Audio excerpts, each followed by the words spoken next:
माझं नाव आकाश किशन जाधव, तालुका थोडं मोठ्यानं सांगा. माझं नाव आकाश किशन जाधव, तालुका महागाव, जिल्हा यवतमाळ.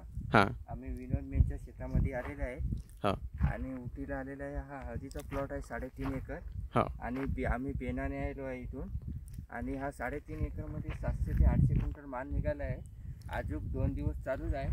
अजून चालू आहे आपलं, 2 दिवस लागतात अजून, कारण इकडचा कोणत्यातलं थोडंसं राहिला. 800-900 क्विंटल माल निघते. हां. माल चांगला आहे आणि हळद चंद्राई आहे. हळद चंद्राई आहे. आणि हा जो भाग आहे आता, हा पूर्ण भाग जो आहे हा या बाजूचा झाला 3.5 एकर आहे. फक्त हा भाग राहिला थोडूसा काठाला. आणि हा बंडा आहे. बंडा आपला कसा वाटते तुम्हाला, नारळासारखा वाटते की नाही हे सांगा मला. बंडा चांगला आहे. हे पहा बंडा चांगला आहे. कसा वाटायला नारळासारखा आहे. आहे, नारळासारखा हो. असा हातात पहा आहे. हो. आणि शेंगाचं प्रमाण पहा, शेंगा कशा वाटते तुम्हाला. शेंगा गोल साईजची आहे. आहे गोल साईज, हो. जाडी शेंगाची.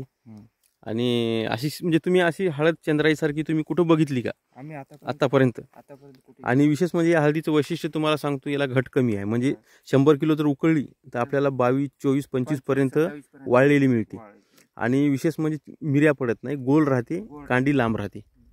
त्याच्यामुळे ही हळदीला भाव पण मार्केटला चांगला भेटते आणि उत्पादन जास्त भेटते. आत्तापर्यंत आम्ही 35 क्विंटलपासून 55 क्विंटलपर्यंत गेलो एकरी वाळलेली. त्याच्या आता यावर्षी पण फक्त आमचं आहे की नाही, हे सर्व भाग चांगला आहे. फक्त हे तर पाणी साचते की नाही आपली, हे इथं नेट बांधली एवढाच भाग आपला खराब होता. म्हणजे बेडला कसं ते पाणी साचल्यामुळे बेडपर्यंत पाणी गेलं, बेड डगरल्या गेला, तर थोडी सड लागली होती. बाकी भागात कुठेही सड लागलेली नाही. त्याच्यामुळे यावर्षीसुद्धा आम्हाला 45च्या वर जाईल असा अंदाज आहे. तर तुम्हाला बरी वाटायली.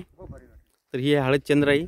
आणि विशेष म्हणजे आपण हळदीला आपण इथं आता तुम्हाला तिथं बेड पण आहे, तर याची गांडूळ खत टाकलं, जीवामृत, घनजीवामृत, हां, पुन्हा त्याला डिकम्पोजर, ते सर्वच आहे.